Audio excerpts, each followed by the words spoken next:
Šį reportažą pristato Gamintojų ir importuotojų asociacija Gamtos ateitis, licencijuota pakuočių atliekų tvarkymo organizacija, koordinuojant Lietuvos gamintojų ir importuotojų pakuočių atliekų tvarkymą. Apie pakuočių atliekų rūšiavimą plačiau gamtosateitis.lt. Jūsų įmonė Lietuvoje jau virš 10 metų prekiauja ir apdirba produktus iš plastiko. Kaip žinia, pats plastikas jisai nėra ekologiškas, bet gal yra tam tikros rūšys, kurios yra ekologiškesnės. Iš tikrųjų, mūsų įmonė tikrai nemažai daug dėmesio skiria tvarių ir perdirbtų plastikų pateikimui į rinką, tai nuolatos ieškome naujų gaminių, kurie būtų tvarūs ir perdirbti. Tai dauguma mūsų produktų ne tik yra perdirbti ar 10-20%, bet turime tikrai nemažai produktų, kurie yra ir 100% perdirbti ir tikrai nenusileidžia jokiomis savybėmis tiems plastikams, kurie yra tiesiog neperdirbti ir įprasti. Jūs paminėjote, kad klientams siūlote perdirbtą plastiką, bet kiek tai apsimoka? Dažniausias stereotipas turbūt tarp klientų yra, jog perdirbtas plastikas turi būti pigesnis negu įprastas plastikas. Deja, realybė yra šiek tiek kitokia. Tai šiai dienai perdirbti plastiką tikrai ne vienam gamintojui yra daug brangiau negu pagaminti tiesiog iš neperdirbto plastiko gaminius.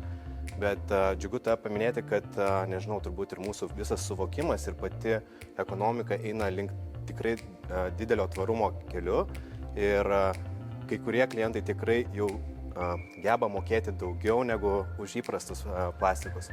Tai ir tokios įmonės kaip pasaulinės, nežinau, H&M, jie tikrai turi labai daug įsipareigojimų gamtai, kaip kuo panaudoti kuo daugiau perdirbtų plastiko plokščių ar kitų aplamai perdirbtų gaminių savo gamybose. Tai mūsų klientai irgi seka tomis pačiomis pėdomis, nes nori lygiuotis į tokius pasaulinius rinkos žaidėjus.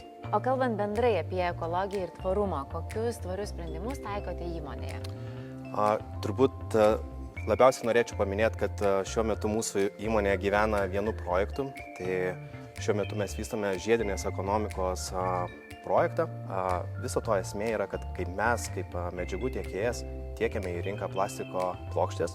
Mūsų klientai, kurie dažniausiai yra vizualinės reklamos gamybos įmonės, šias plokštės naudoja savo gamyboje, ko pasiekoje lieka gamybinės atliekos. Tokias gamybinės atliekas, kaip pavyzdys kaip čia, mūsų klientai rūšiuoja. Galiu paliesti? Taip, žinoma. Mūsų klientai jas labai atsakingai rūšiuoja.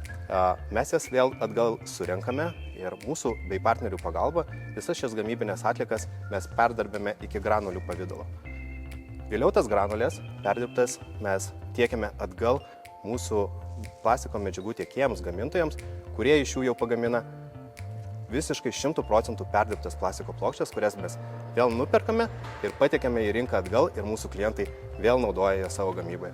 Tai tokiu būdu mes tikrai manome, kad labai svariai prisidedame prie tos žiedinės ekonomikos vystymo ir perdirbtų plastikų paklausos didinimo. Mano rankose yra plastiko plokštės. Kas jas visas vienyje? Tai visas šias plokštės vienyje tas, kad jos yra visiškai 100% perdirbtos. Bet iš tikrųjų pati tekstūra, spalva skiriasi, tai visiškai neturi jokios įtakos.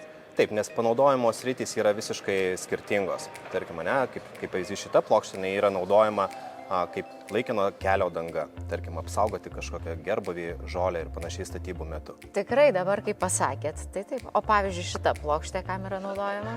Šitas gaminys turbūt yra pats įdomiausias mūsų sortimente, nes viduje jūs galite matyti labai daug spalvų. Tai čia yra surenkami įvairūs kamšteliai, dėžutės, šaukšteliai.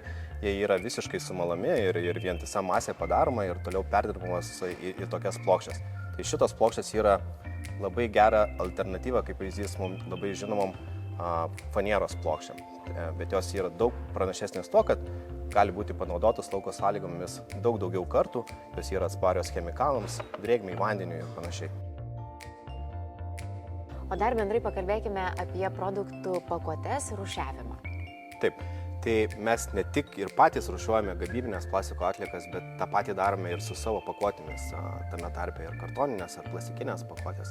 Tai iš tikrųjų nemažai dėmesio irgi skiriame čia ir ypatingai atsirinkdami tuos partnerius, kurie ne tik perdirbs mūsų plastikinės ar kartoninės pakuotės, bet iš jų taip pat ir pagamins kitus gaminius ir juos prikels naujam gyvenimui.